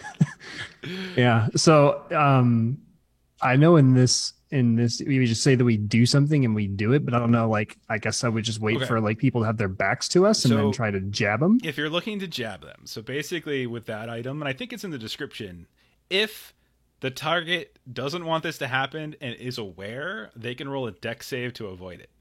So if you could conjure up a way in which they wouldn't be aware, then you could just do it without a roll. But That's what I mean. So if I was behind them and they were focused on something else and I just jammed it in their neck, that would work. if there was somebody that was distracting, and yeah, absolutely, I don't see why not. Yeah. Miss Chuffwick is going to clutch her chest Okay. and start hacking, like just this nasty rattling cough, Okay. and fall to the ground. Roll a luck check. You're just going to get accosted by the Four. robin that's going to be like, can you stop? We're trying to perform. The blue jay swoops towards you and just starts pecking away like, Get back in your chair. What's wrong with you? We're trying to act here. What's wrong? and you'll notice that the engineer, however, Edmund the engineer will come up. Oh, madam. What seems to be the problem? Are you okay? And he kind of kneels down next to you. Is something wrong? I'll stand in the view of the bird, and then while Edmund's concerned with this Chuffwick, I'll just give him the old Okay. nighty night juice. And the blue jay starts to cycle back at this point. Like you can hear like a very exasperated sigh because the engineer is now talking to, and just like, These people don't appreciate theater, apparently. and just starts like coasting back to wherever they were doing their current scene. And yeah, you're right behind the engineer. The back of the neck is clear if you want to jab right in the neck. Is that what you want to do? Yeah. Okay. You jab right into the neck, and they go ahead and roll 2d6s. I think it's 2d6. I think they're out for 2d6 hours. Roll well. Roll well. Okay. So, Oh, there's a +2 on there. so Oh, sorry. No I worries. thought that. it could say, I don't remember, whatever it says, 6 hours. Okay. All right. So you can say, and immediately collapses because this isn't just anesthetic. This is industrial anesthetic. So it happens super fast. You got him right in the jugular. No chance to call out, and just like flops down on top of Miss Chuffwick. Like, so Miss I'll, Chuffwick, you now have a 340-pound muscly man with a big beer gut laying on top of you. Yeah, I'll This do is my best fine. to pick him up and put him in like one of the bench seats or whatever there are, and just More prop him up. action than Miss Chuffwick has gotten in years. Douglas, roll a strength save to see if you can lift him up. Dude, you're the most I was, clutch. Douglas is the clutchest roller, I swear to God. And somehow, you lift with your legs, not with your back. You get him up there and just set him to the side. Oh, they. Yeah, try to As prop she's him up, make gently him look touching natural. his chest. Weekend at Bernie's this guy a bit. Okay, so Edmund, the engineer, is now... Okay. What are the And then rest- I'm gonna make my way up to the front where Jinsey is trying to make progress, and Okay. All right. yeah, let's see how this works. Okay, so this is a little trickier. So let me lay out this one, because you've got the engineer who's sitting behind like the bus driver. The bus driver is looking out through the windshield, no problem. But the navigator has like their back to the sidewall, so they have to and they have like a whole desk sprayed out in front of them. So sneaking up behind them is not really Like if you're just trying to sneak up on them where they're sitting, that really can't be done. And sneaking up on the bus driver wouldn't be possible because the navigator's right there. So effectively, you would need to do something to get the navigator up and gone or something like that, to move for some reason. If I were to army crawl on the floor under the table and jab them in the leg, would they be able to see me? I would definitely require a dex save for that. Because there are also mockingbirds that are flying back and forth on these rails that are trying to give these very Shakespearean renditions of everyday life in Bastion. I hold up an anesthetic to Miss Chuffwick and Vilta and say, like, anybody want to try and jab the navigator in the leg? Because I don't think there's a way I'll be able to sneak up on them. Why don't you just tell her that the adorable Edmund is now resting in the back? I don't know if she'll care, but we could try that. No, but I'm just basically like giving the option for one of you who has more decks if you want to do the under the table method, and then I guess I can go up to the navigator and say like so I'll walk up to the navigator and I'm like, I've got 11, so I'll try. Okay. Yeah, so cool. I'll go up to them in case this doesn't work. I'll say to Vilton, like, in case I can't get them away from their post, like just crawl up and. Or you can crawl up while I'm doing it, and if I just like stamp my foot or something, I can give you a cue if they want. Anyway, so I go up to the navigator and I'm like, I'm crawling. I hate to distract you from your work, but your engineer appears to be asleep on the job. I don't know how long your breaks usually last for, but it's making me a bit nervous in case we have mechanical issues. Oh, we ain't got any brakes on here. No brakes on this thing. We just go. The ground will stop us. That's guaranteed. This is the navigator's voice? I thought that was the pilot's voice. No, this is the navigator's voice. Because you were talking to the navigator, weren't you, Jinsey? Yeah, that's the navigator's voice. Oh, okay. Yeah. Right. So while they're talking, then I'm going to try to stab him in the leg. Okay. Roll a dex save. You're still going to have to roll a dex save. I rolled a 4. Okay. Jeff, what is happening? This is crazy I'm here with these for rolls. it. These rolls are like all these single-digit rolls. So while you're sitting there talking, Vilta is like army crawling. You can see all these other tourists who are they see you just fine. The mockingbirds seem a little preoccupied with their acting, and as long as you're being quiet, they don't give a shit. And you're just do. And the navigator's just like, listen, I'm just saying, I don't really care if he sleeps. We just need if the damn thing goes off, if we start falling, then we'll get him then. But he's really just here. Just I don't know why he's here, to be honest. Edmund doesn't really have much in his. Oh God, what was that? Oh my God, this. Oh jeez. And just sort of falls and collapses. The pilot hears all of that. And immediately turns around. It's like, and he's like, strange laugh sounds. He's like, hey, what's going on here? What are we doing? What are we doing? And meanwhile, because they're no longer controlling the stick, the bus has got to shake it back and forth a little bit here and there. Like, what are we doing? What's going on? Vilta, you're laying on the ground with a syringe in your hand. What do you say? The pilot can see under the table? She's got to back out at some point, right? Is she just living there for life? I'm holding there for right now. Okay, so you're just going to curl up underneath? Okay, we'll say he doesn't say, what's going on here? What's happening? And the navigator and I got into a disagreement about the engineer who fell asleep, and then he just got all upset. It's no reason. Beatrice, wake up. Hey, Beatrice! Beatrice? I don't know where to go. I need Beatrice. I don't know which way to go around here. Come on. Well, can you make this thing hover and just stay in one spot while we wait? You just want to hover? I could help navigate. You ever navigate an Airbus before? She has. Look at her spy glasses. She's got experience. I'm really old. I've done all sorts of stuff. All right. That's fine. Look at her look-away glasses. She knows what she's doing. She can see everything. Be like, I can see you have 42 hairs hanging out of your nose hole right now. You gotta put that away, man. That's just it's freaking me out. I'm getting freaked out here. No. This is my second day piloting now. I don't got a navigator. I got all these people. We're gonna die. It'll be fine. It'll be fine. Mrs. Chufflack will not lead you astray. Just shake her. Just wake up. Why? And he's like reaching back and like shaking Beatrice. Why ain't she waking up? Why is she not waking up? She's still breathing. Why isn't she waking up? Like, what are you saying to them? Like, why? We don't have to know. I'm just like, I don't know what's going on. I came to ask about the engineer who fell asleep, and now your navigator's asleep. Maybe you're next. You think I'm gonna fall asleep? I'm not gonna fall asleep. If I fall asleep, we fall down to the ground. We go boom. Yes, you have a very important job to do. Hey, Buzzard, can you come up here? Buzzard, Robin, come on. And you see he's looking. Syringe is hidden by this point, by the way. I was about to say, if he's looking to call one of the birds, that would be the perfect time for Vilta to stand up, while he's not looking behind him. Okay. Yeah. Syringe is hidden. I'm gonna actually kind of try to sneak the syringe kind of under the navigator. Okay. All right.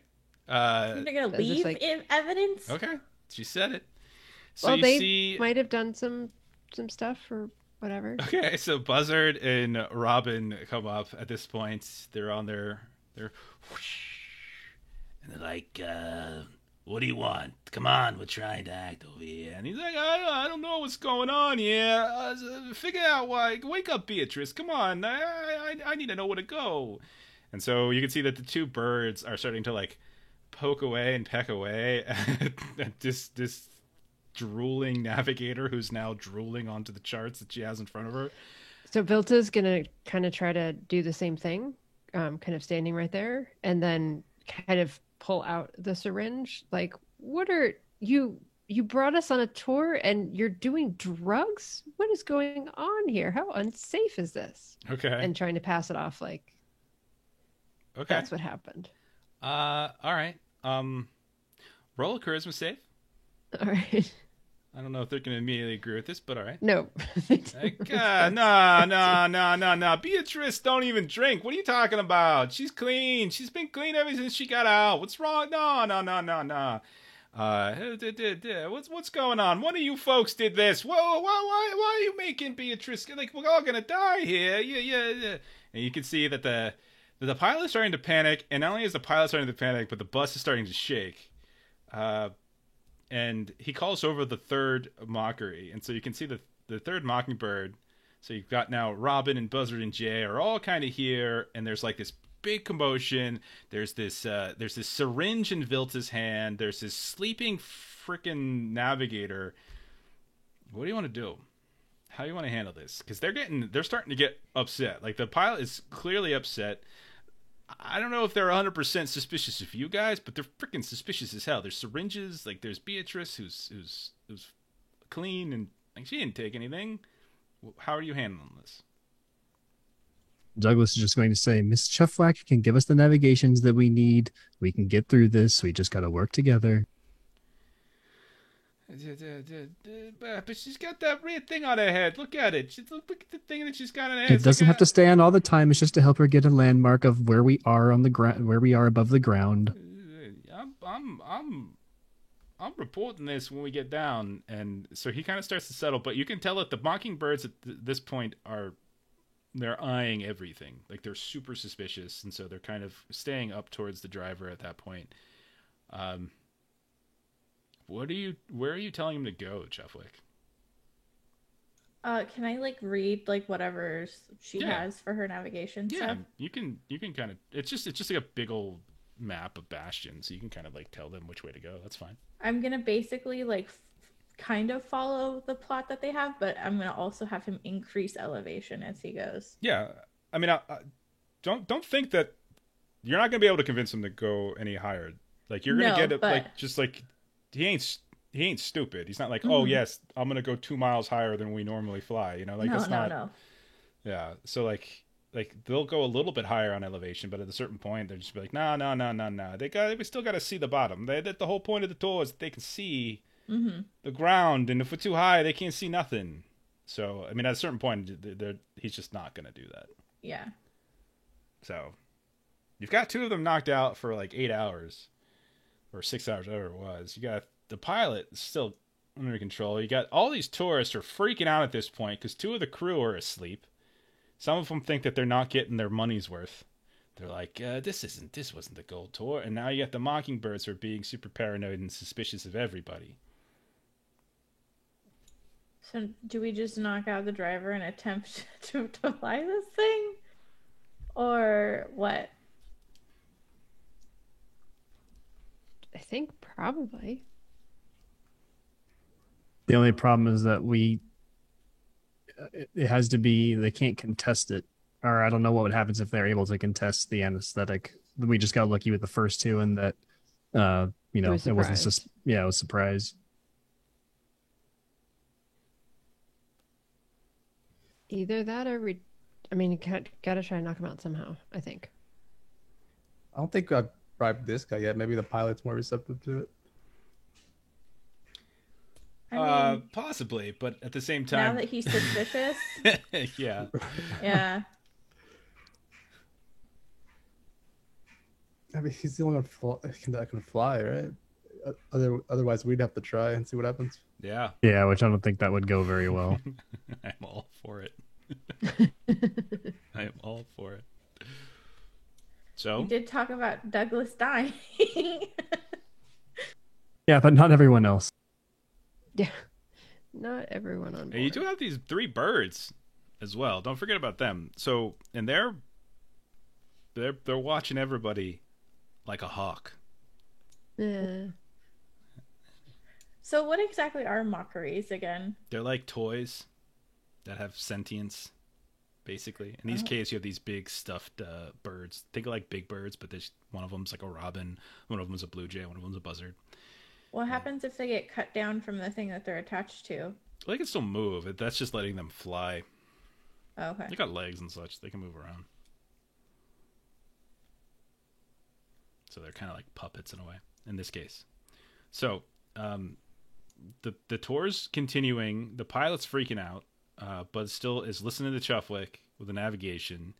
You got at all times at least two of the birds are kind of up by the pilot, just keeping an eye out, very curious. Like you can overhear them talking. They're starting to suspect that maybe somebody on the tour is trying to harm folks. Like, what's going on here? We got 2 of these people this is super suspicious, and so they're worried.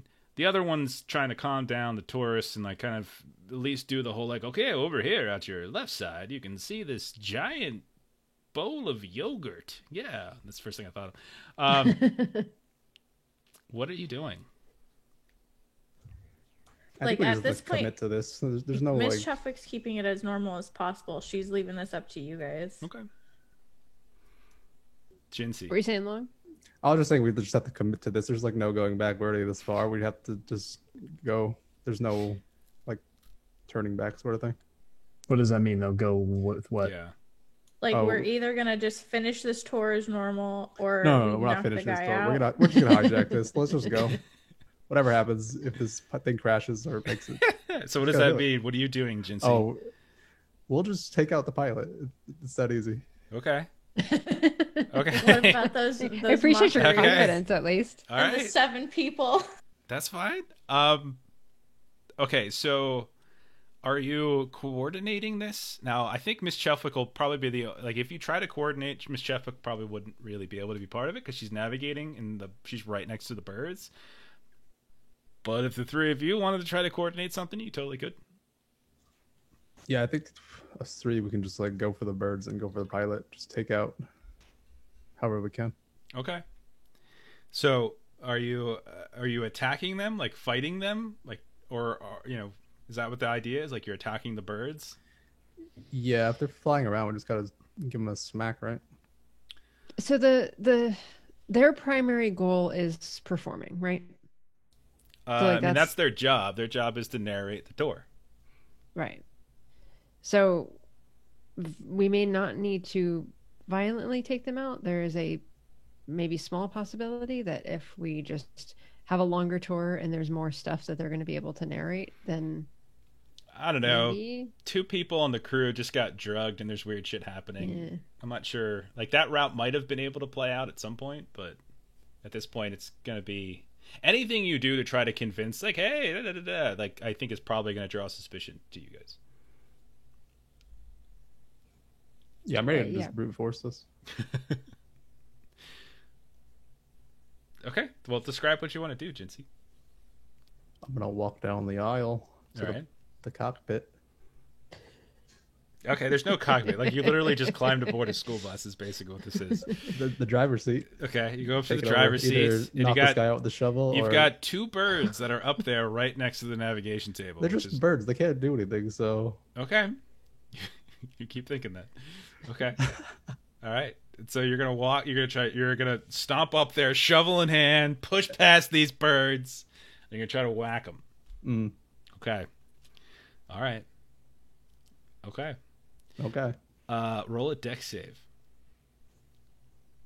7 under 9. Okay. Oh dear. So you somehow manage to like move up, and you're right next to these mockingbirds, and these birds are like too busy sort of paying attention to like Chuffwick and like looking, and like they don't necessarily, maybe you're hiding the shovel behind your back or something like that, but you manage to get a swing off on the pilot before they notice. Go ahead and roll your damage. It's a D6, so it's 5. Okay. And so you hear, oh, God, what's going on? Ah! And then they're going to get to go now. And so you're going to see, we're going to say it's the buzzard and Jay, and the Jay that are going to start pecking away at you. And so they're going to take their beaks, and they're going to start just pecking at you and slapping you with their wings and such. And so Oh, they dear. both do 2d6. So what I do then is I roll 2d6 and I take the higher of those 2. And so the higher of the 2 is a 2. So you take 2 points of damage. All right. Okay. Then the pilot isn't gonna hit back this turn because he's kind of holding on and he's surprised and all that kind of such. But shit's broken down, and you've heard squawking and screaming. Buzzard and Jay are shouting. Robin's at a different point, a different part of the bus, but it's not that big of a bus. They can still hear. What are you all doing now? So, Miss Chuffwick, you just watch this Jinsey come up and just whack the pilot right upside the head with a shovel. Now the 2 birds are starting to peck away at Jinsey while he's trying to do so. Vilta and Douglas, you're nearby as well. So we're in effectively initiative. Remember how it works in Bastionland is that you all call out your target. Targets. Okay, so Yeah. like who or what are you attacking? This is what happens when you add somebody new to the crew. They go off and do random shit. Mm-hmm. You Who are you get the job done, so I'm gonna finish it. Just hit him again. So Pilot. you're attacking the pilot. What are the 3 of you doing? I think Miss Chuffwick would try and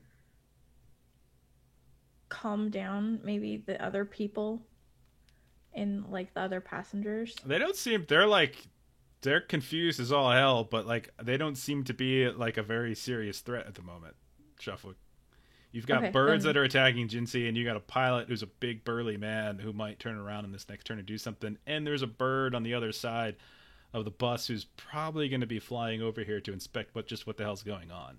I'll go intercept that bird. Okay, so you'll move towards the robin that's coming closer. Vilta and Douglas, what do you want to do? I guess I'll just take a whack at one of the birds attacking Jinsey with the broken oar that I have, Okay, so that I don't use a gun. sure. Buzzard, Right. Buzzard or Jay? Buzzard. Okay, Vilta. So if you want to attack either the pilot or the buzzard, then you would need to declare now. I'll do Jay. Jay. Okay, so both of you are the 2 of you that are attacking the Jay, go ahead and roll your No, damage. No, I'm no. attacking We're- Buzzard. Oh, She's everyone, we're attacking splitting Jay. it all up? Okay. All right, Yeah. so everyone's Yep. doing something different. Yep. All right, so Chuffwick, yours is the easiest. You're just muscling, running down the hall. No big deal for this round. Okay, so let's go for the pilot. Jinsey, roll your damage. 4.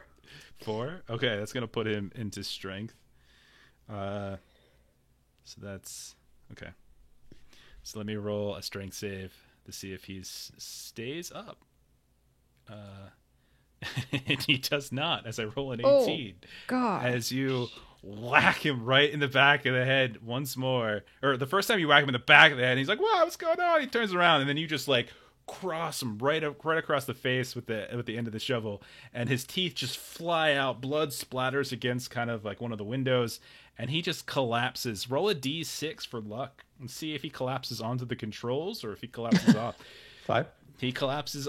He luckily collapses against the wall and does not hit the controls. Okay, Douglas, you're attacking the buzzard. Go ahead and roll your damage.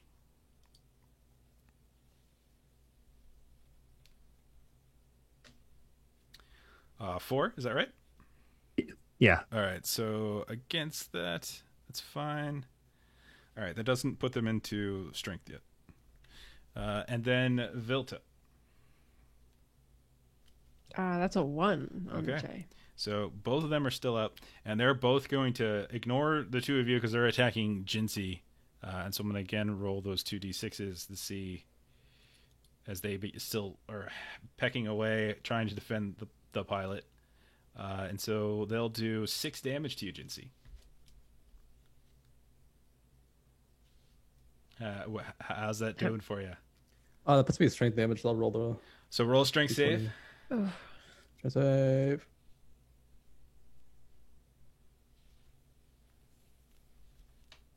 Yeah, I didn't get that at all. Okay. So you only have 3 strength? Yeah, because I took it into strength damage. Okay. Right? It rolls over when you run out of HP. Yes. Yes. Okay.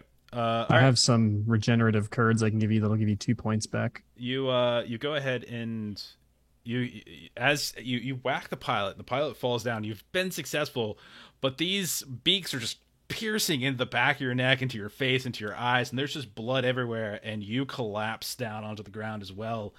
Roll a luck check to see if you fall on the controls. Oh no. 3. He does not fall on the controls, but he falls on top of the pilot, and you can see that his body is beginning to slide towards the controls. Someone might need to spend a turn grabbing him. All right, so at this point, Chefwek, you are like kind of toe-to-toe with Robin.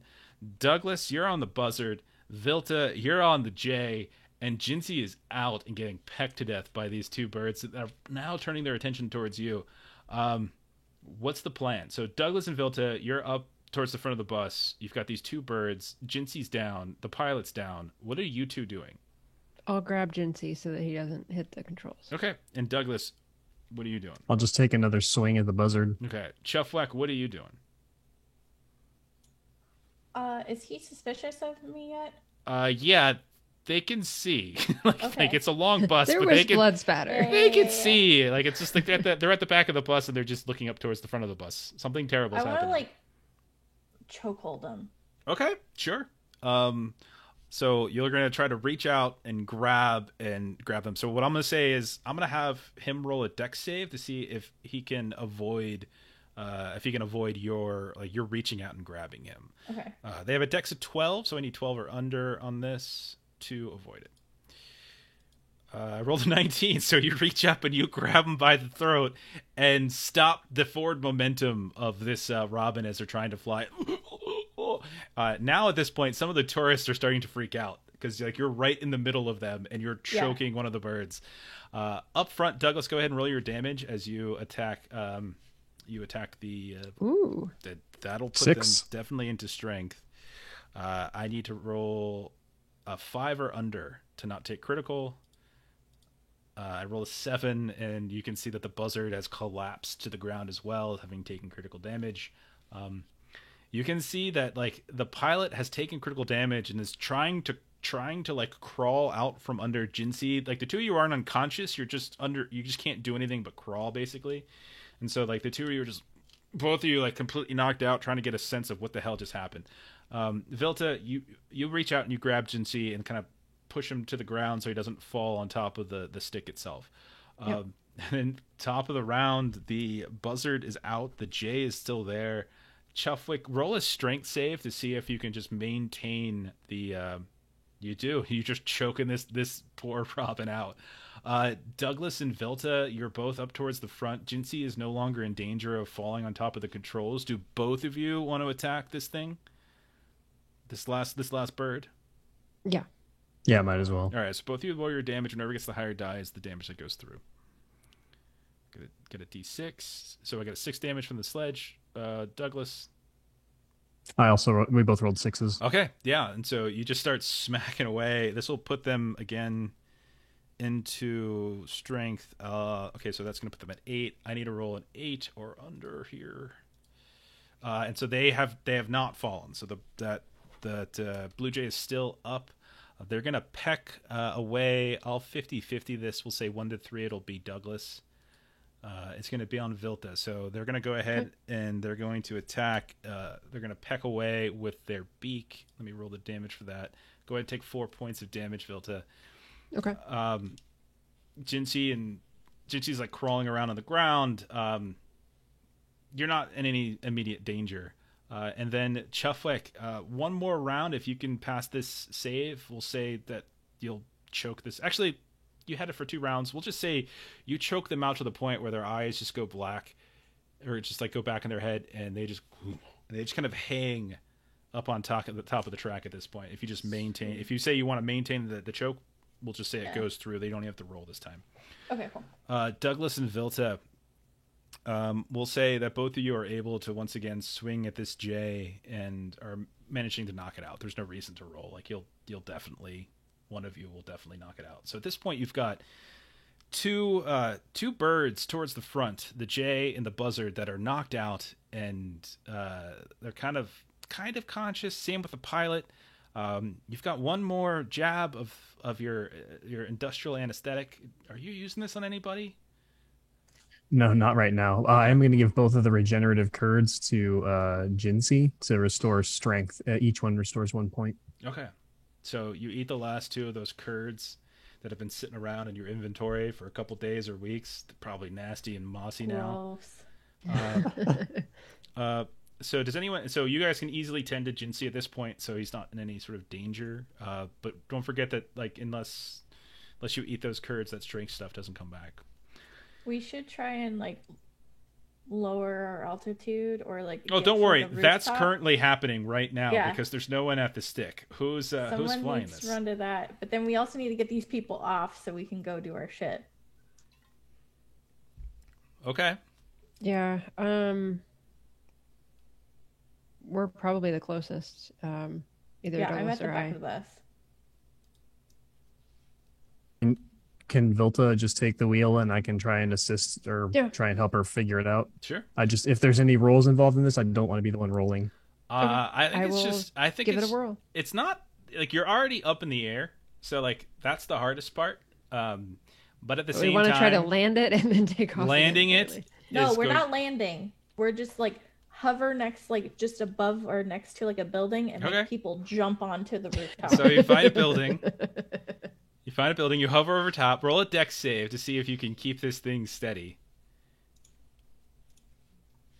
Oh, goodness.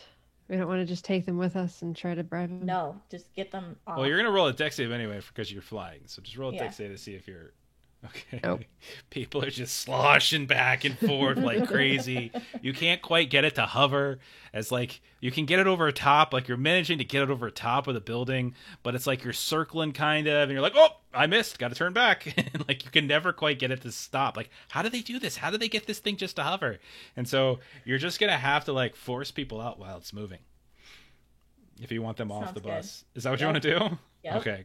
Corruption up the freaking ass with this, right? So I was just gonna take them with us, and then because like now they're gonna chase it. Are you chucking out the mockingbirds in the crew and the tourists, or is there anyone you're keeping aboard? We can knock out the mockingbirds and the tourists for sure. Choflik would like to keep Edmund. Okay. Just in case something breaks. Hey, friend, what's going on? Fixed. They've hijacked an Airbus and are now throwing people out of the Airbus. And by Airbus, it's like a helicopter. That's a school bus. So I'm sorry. who are you throwing out the bus again? So Chuffwick votes for the passengers, Hey, the mockeries. Harry Busey is perfect. Oh my god, how did I not see it? Oh god. And then the navigator, and then the pilot. How about so who's staying? How about I do it this way? Who's staying on board? Edmund. All right, Jinsey, Viltra, Douglas. Are you okay with that? Everyone but I have no the pilot problems against that. The pilot, mind you, has critical damage. Did anyone tend to this pilot? I didn't. I mean, I would if we're gonna okay. Get rid of him. Now, the pilot's not unconscious like the others. This thing, so I'm assuming in the process of tending, you're binding him or something like that. Is that fair? Yeah. Okay. Yeah. All right. So if we bind all of them, we can keep all of the workers. Okay, so you keep the workers bound. You throw out the tourists. Yes. Okay. You see Blanche and Dorothy and their walkers, and you just push them out out the door. They're like, "No, I didn't." And they fall down, and you can see them. You can see them flop against the top of the roll. Luck test, Jeffwick. Jesus. Oh, I almost knocked my green screen down. Oh my god. Oh, it's so wonderful. So as you're just like helping these poor old out of towners with their fanny packs and their perms to the window. One is good or bad. And can't one is terrible.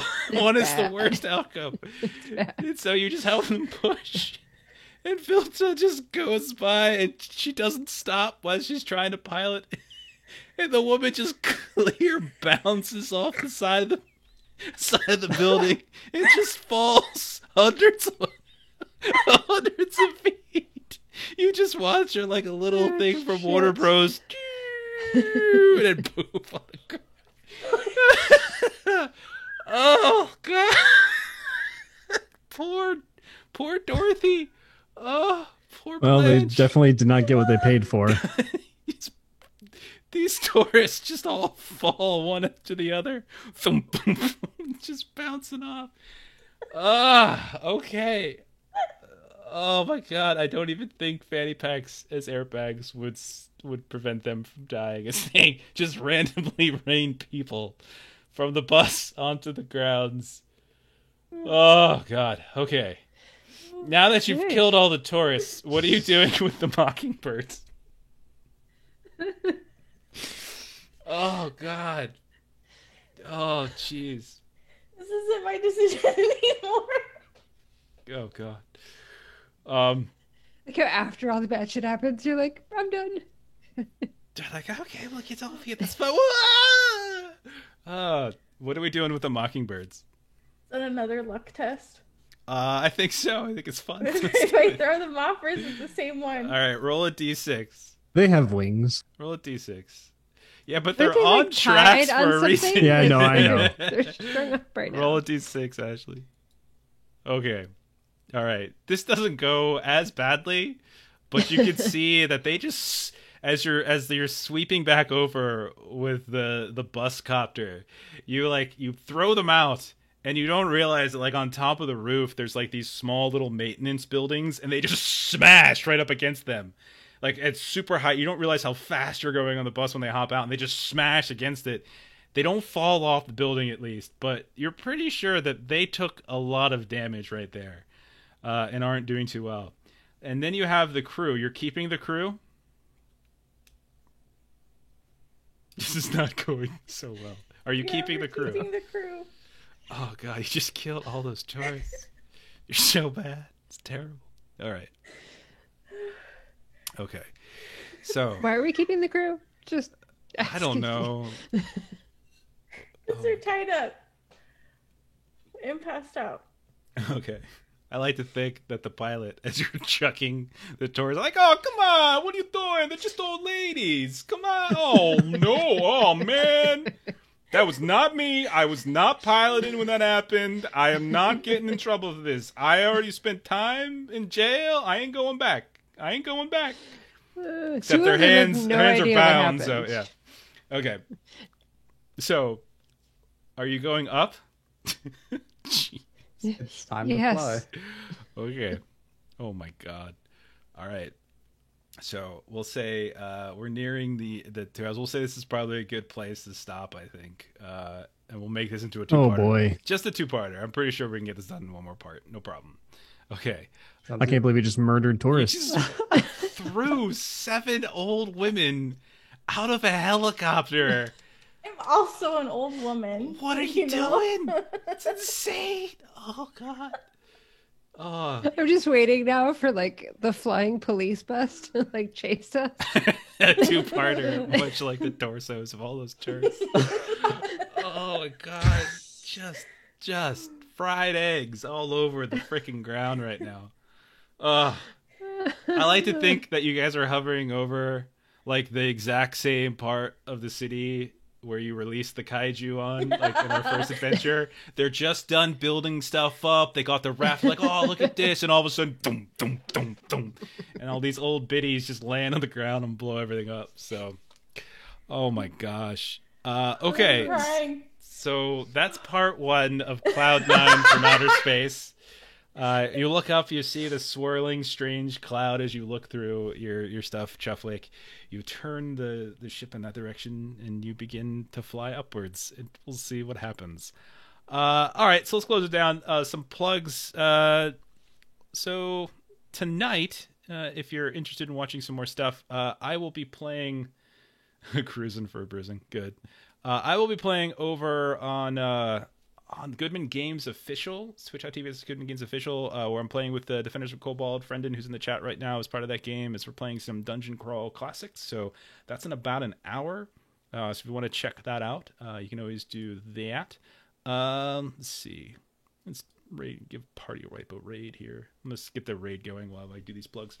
And then on Monday, kind of a big new show actually for us, twitch.tv/thelollygaggers. So follow if you're not already doing so. Melissa, myself, and a few others are starting a brand new campaign using Alien from Free League. So that'll be an every other Monday game. So we're really excited about that. And then on the alternating Mondays, we're over on Free League Publishing. So twitch.tv/Free League Publishing, where you can watch us play Vesson. And then every Thursday, or most Thursdays, we're also playing some Zweihander on Zweihander RPG. So that's about it. We're going to go ahead and raid Party Wipe friends of ours now. And thanks for watching, whether you're here live or whether you're watching later on YouTube or VOD. We definitely appreciate it. And we'll follow at LollyGaggerCO on Twitter, and I'll announce when we're doing like the part 2 of this. So that's it. So good night, folks. Bye. See ya. Some more old ladies will get chuff whacked, you know? Chuff whack. God.